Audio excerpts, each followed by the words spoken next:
Hey, welcome to take 2 of the S Word Live. You can see my laptop over here. It's literally still crying. It's crying because it can't get any Wi-Fi right now. So I'm on my phone. It worked on Instagram, didn't work here, but that doesn't matter. What's up, Catherine? The S word. You got to avoid missing this crucial step. If you avoid missing this crucial step, you will never have to pitch again. Let me give you an example. So we've been, I'm sure you guys can imagine, you've been to lots of farmers markets, right? It's that time of year where you go to the farmers market. And so right now we have farmers markets and we walk past and we're like, hey. It's like pitch fest. However, I have worked at many farmers markets back when I had my cherry juice business, and instead of saying, hey, which is like the equivalent of like ads or just blasting me with information, like I get enough information, please. Say hello as you join. I am in sunny Detroit today. Where are you on the planet? Is it sunny? Do you have farmers markets where you live? Can you relate to this story? Tell me in the comments. And if you're live, hashtag live. And if you're on the replay, hashtag replay. And if you comment and share this, I'm going to send you something that I usually only share with my paying clients. So that being said, avoid this crucial step. So at the farmers market, they're all like, blah, blah, blah, blah. So in my experience with the farmers markets, instead, start a conversation. Be like, hi, how are you? Compliment. Oh my gosh, I have that same stroller. Or, oh my gosh, I love those shoes. How do they have springs on the heels? Or, wow, those are gorgeous earrings. Or, oh my gosh, I always forget my bags whenever I come to the farmer's market. You're so smart. Or, that's a really cool thing you have there. Whatever. Or, whoa, that's a huge cantaloupe. That's what she said. Right? So start a conversation first. This is rule of thumb, right? Especially when you're at the farmer's market. But how does that relate to you? If you're not at the farmer's market and you're not pitching people or trying to get the attention of people that are walking past you, if you're on planet internet, there's a huge missing piece that I find all the time with my clients. I'm going to get real here for a second. So I get SOS calls all the time from people that I work with. And they're like, hey, Renee, I just talked to somebody and it didn't go well. What do I do? Great. So I love my Voxer clients. And so one of them today was like, I just had this situation. I was talking to a doctor. I can make him $50,000. And what I can do for him is only going to cost him 10 grand. He can make $50,000 if he just gets one client with what he's about to offer him.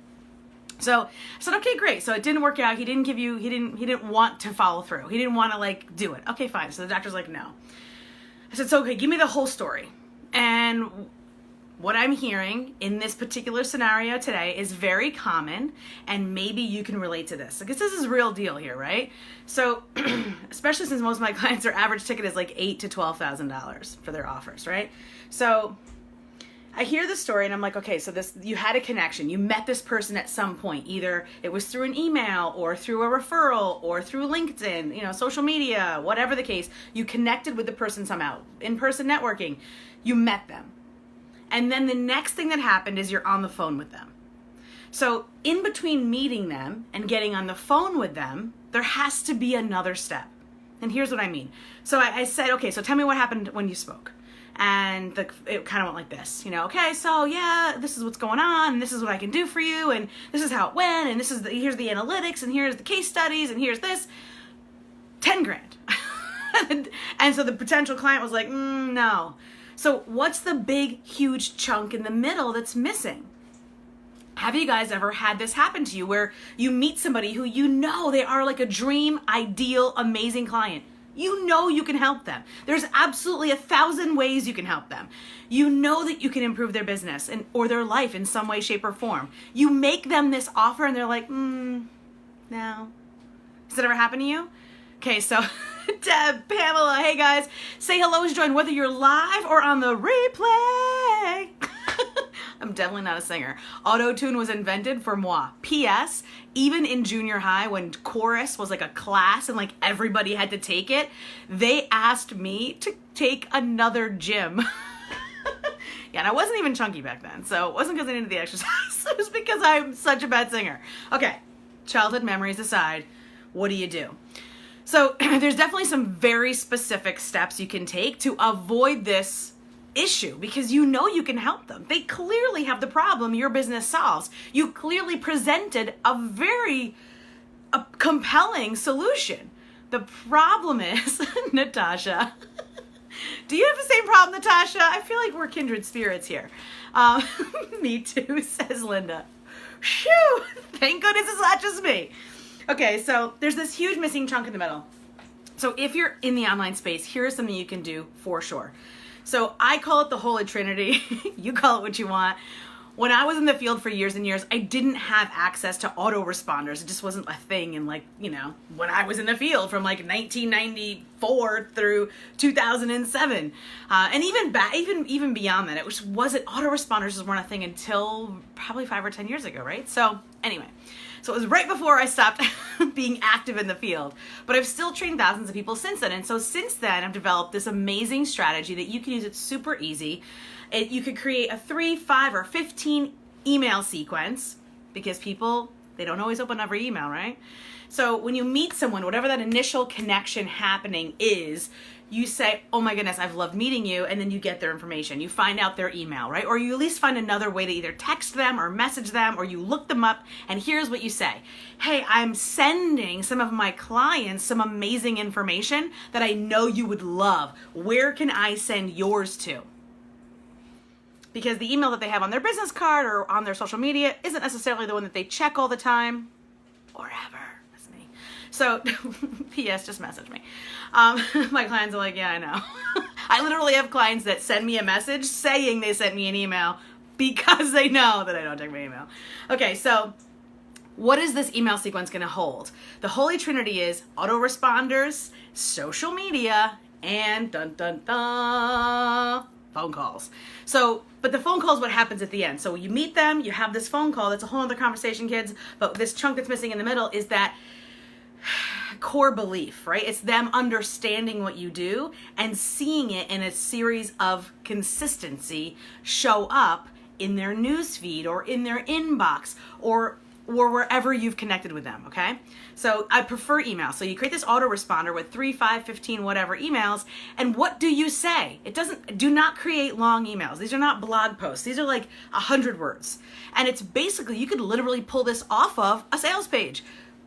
I call them SAQs because it's your should ask questions, but these could be FAQs, right? So frequently asked questions, should ask questions. So what is something? Why is it important? AKA for my students in here, anchor content.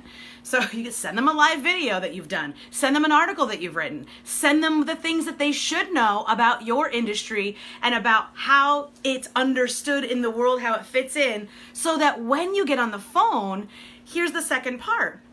You are not pitching them, you're asking them questions about what you sent them to see if they have questions about what they learned, about what they understood. Maybe you throw in a testimonial or some videos that you've done with clients, case studies, even white papers, depending on your industry and how technically specific it is, before and after video, pictures or videos.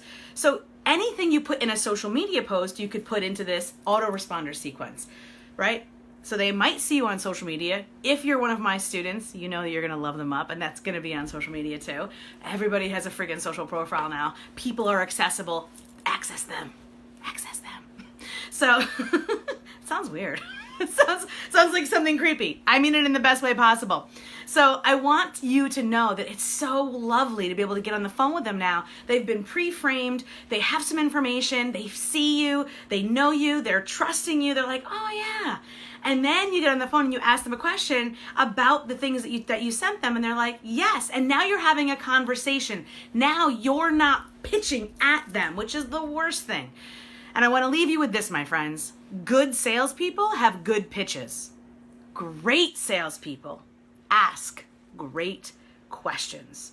You will never have to sell again if you have this amazing ability to ask questions. Find out what your potential clients and your customers need to know about, and then ask them questions to find out exactly where they are in the understanding cycle, and then help them understand it, and then present solutions. Be the trusted advisor.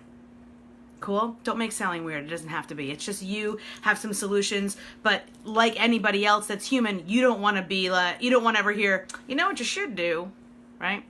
They have to know that you're qualified and expert and in understanding their situation first, and then you can offer some solutions. Cool? Oops, it says low power. Oh no! Guys, thank you so much. Say hello. Hey, Allison. Hey, Linda. Hey, Nikki. Thank you for joining. Join me again next week live right here on Facebook for another S Word Live. And if you like it, share it, and comment. I'm going to send you something.